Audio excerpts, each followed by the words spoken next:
እግዚአብሔር የታመነ ረዳት ነው፣ የማይጠረጠር ወዳጅ፣ ስንለወጥ የማይለወጥ ሰኞ ንጹህ ሆነዋል ልውደዳቸው፣ ማክሰኞ ረክሰዋል ልጥላቸው የማይል ደግ ወዳጅ፣ ሲወዱት የሚወድ ሲጠሉት የሚጠላ ወዳጅ ሞልቷል።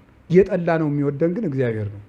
ካልጸለዩ ጳጳስነት እንኳን አያድንም እንዴ! የነፍስ አለቃው እኮ እግዚአብሔር ነው። ክርስቶስ እኮ የሕይወታችን ገዥ ነው። እሱ ያልፈቀዳት ውሎ እንዴት ብላ ትወላለች? እሱን ሳናስፋቅድ እንዴት ያለ ሌሊት ይታደራል? ምናልባት አንድ ሰው እኔን ሊያጠፋኝ ይችላል እንጂ እኔም ማምናትን ቤተክርስቲያን ግን ሊያጠፋት አይችልም።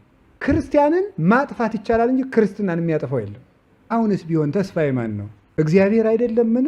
ነፍሴን በእጅህ አደራ እላለሁ ነው። አዳንካትም፣ መገብካትም፣ አስራብካትም፣ አለበስካትም፣ አራቆትካትም አንተው ነህ። ግድልካትም አዳንክም ነፍሴ ባንተ እጅ ናት። እግዚአብሔርን የሚፈራ ሰው መጨረሻው ያማረ ነው። እሾህ ቢወጋው ነቅሎ ይሄዳል። እንቅፋት ቢመታው አንክሶ ይደርሳል። ቢሰበር እግሩን ጠምጥሞ ካሰበው ይደርሳል። እግዚአብሔርን ሳይፈሩ የጀመሩት ስራ ግን በጥሩ ፍጥነት ብንጀምረው፣ በተከናወነ አይምሮ ብንጀምረው፣ በጣም ብዙ አይላፍን ሰብስበን ብንጀምረው ይበላሻል። አትፍረዱ። በጣም ከባዱ ኃጢአት የመፍረድ ኃጢአት ነው። ሕዋሳትን ለመጠበቅ አስቀድሞ ምንም መጠበቅ ይገባል? ልብን መጠበቅ። ልብን ማን ሊጠብቀው ይገባል? ፈሪሃ እግዚአብሔር። ፈሪሃ እግዚአብሔር ልብን ካልጠበቀው ጠባቂ በከንቱ ነው የሚደክመው።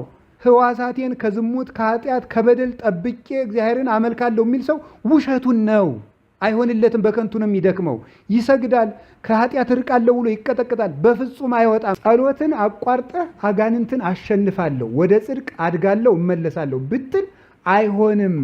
ዝሙት እኮ ቀላል ኃጢአት አይደለም። ከእግር እስከ ራስ ያለውን አካል ሁሉ የሚያፈራርስ ሕይወትን የሚለውቅ አይምሮን እንደ አረጋዊ መንፈሳዊ ታንቄ ልሙት የሚያሰኝበት ጊዜ አለ ይላል።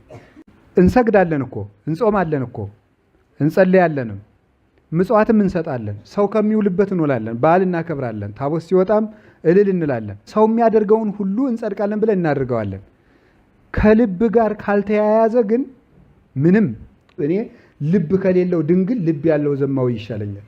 በሰው መታመን ከንቱ ነው። በእግዚአብሔር ኃይል እናደርጋለን። መከራ የሚያጸኑብንን እሱ ያዋርዳቸዋል። አሁንማ ምን ሁሉ ነገር እኮ ምን የቀረን ነገር አለ? እንዲሁ ምኑን እናደርገዋለን አትበሉ። አሁን ስታዩት ለሀገራችን ለቤተክርስቲያናችን ሁሉ ነገር ዝም ብሎ ቅጥ ያጣ ነው። ሁሉ አካሉ ደቆ ምኑን ይዤ ላንሳው የሚባል ሸክላ ቃል ታውቃላችሁ? ሳው ኢትዮጵያ ምኗን ይዘን ምናነሳት? የቀራት ተስፋ ግን አንዳለ እግዚአብሔር ነው። በሱም አምናለሁ። እግዚአብሔርን ጠርቶ ያፈረ የለም። ስለዚህ በተስፋ ልባችሁን ጠብቁ። ሰይጣን መጨረሻ ላይ ብሎ ተስፋችን ነው የሚነጥቅ። የሚታየው ደግሞ ተስፋ አይደለም። የማይታየውን እግዚአብሔርን ተስፋ አድርጉ። ሁሉ ነገር ካለቀ በኋላ መጨረሻ ላይ ምርኩዝ የሚሆነን ተስፋ ነው።